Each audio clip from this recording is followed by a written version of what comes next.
living on my own terms. Yeah. It took me so long to find that.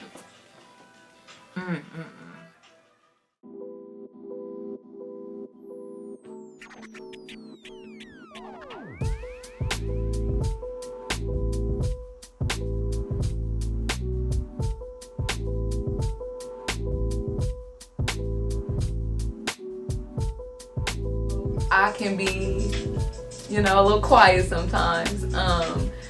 So just to give y'all a little better feel of who LaReshia O is and where LaReshia O came from. Some of y'all know me as Ree Ree. Some of y'all know me as Reese Cup. Some of y'all know me as, you know, Rita G. The G is for gangster. Anyways. But I am LaReshia O personified.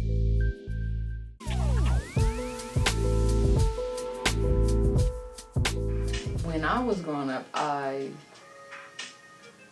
lacked a whole lot of boundaries and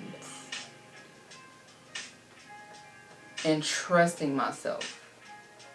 I put that in the hands of a lot of other people, which in turn made me think I was somebody else other than who I was.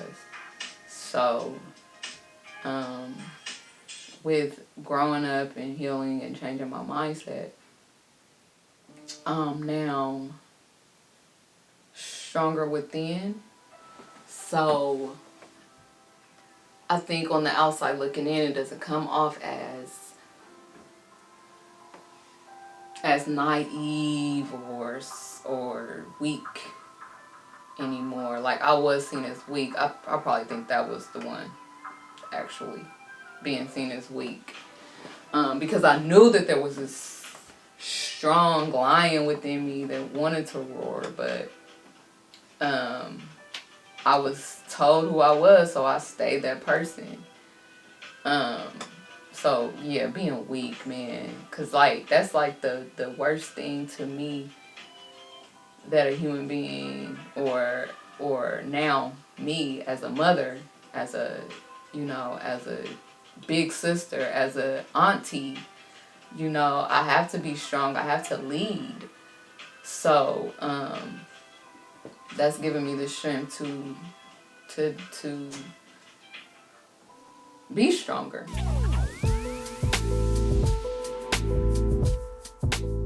But recently I came to realize that I'm more like my dad than, I mean, a lot like my dad. Like the soft-spokenness, I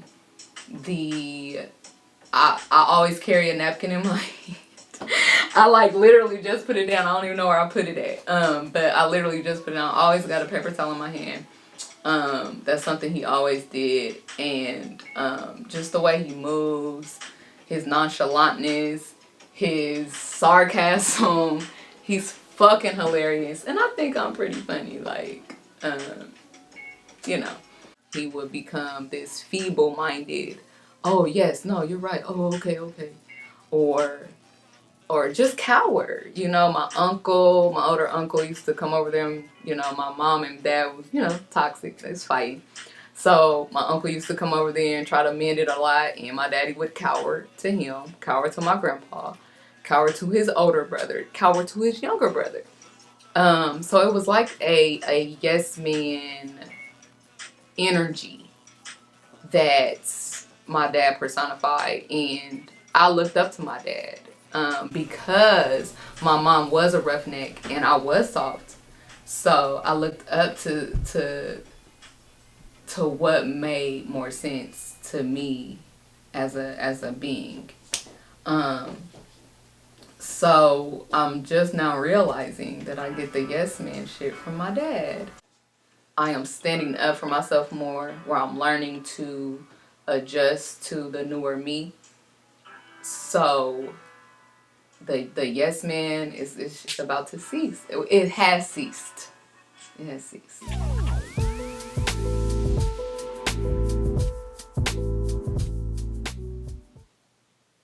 I don't go in depth about my book with my family a lot.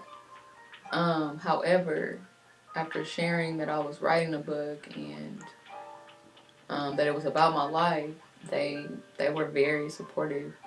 A lot of people share my posts, and a lot of my family share my posts, and a lot of my family still asks to this day a lot. About 3-4 people in my family still ask about the book and is it done, and on a consistent basis, you know. But with the 4th of July, I decided to let them know that my first draft was finished, and I was hoping to get some feedback as far as what the book entailed, so that I could go into detail on certain issues that I did want to bring up with my family as far as healing goes. But it didn't go that way, because I didn't read from the book like I wanted to bring the conversation, for a couple of different reasons. There was a lot of kids there, and the part that if I was going to read anything, it was going to be what I wanted to say to the family. I wanted that conversation to be illuminated, I guess. That's the best word I could come up with. That's not the word I was looking for. But I wanted it to start a conversation from the person that hurt me, because he hurt other people as well, to start a healing process within my family, because we need it.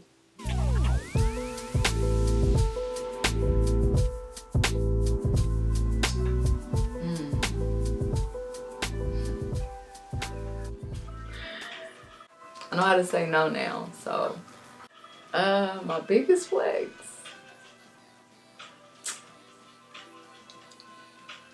My biggest flex is living on my own terms. Yeah. It took me so long to find that. Even when I thought I was still living for society and living for other, or living for validation, or the feeling of being wanted. I was like living for that. And I thought at the time that I was loving myself, which is crazy to think about now.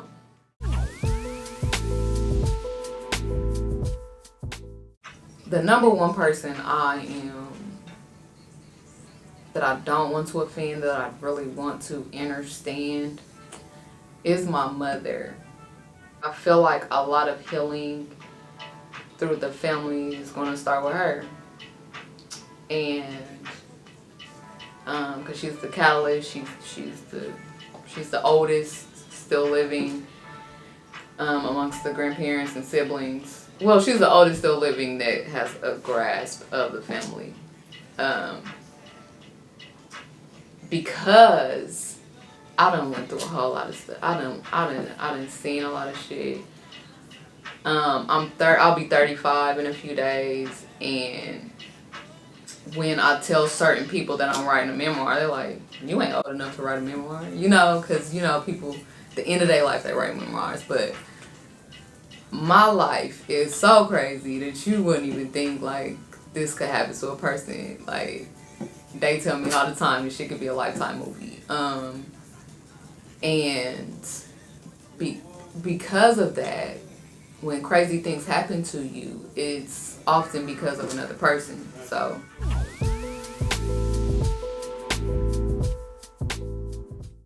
the craziest thing I've probably been through is getting run over by a car.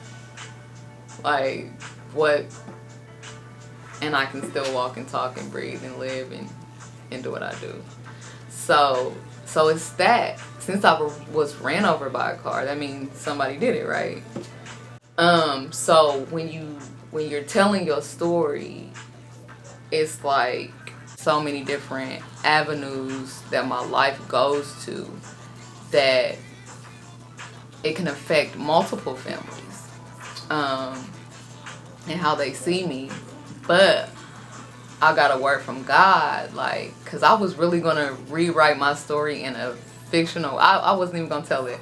I was going to write the book, but it wasn't going to be my story, because I was so worried about what people would have thought. I was so worried about hurting people. I was so worried about going through the motions of explaining and the back and forth, that I was like, no, I'm gonna just water it down. But now God said to really heal the people and to really touch who I'm supposed to touch, I gotta be raw and real. So yeah, I was worried about the family, like not only my mother but the other families that could be involved.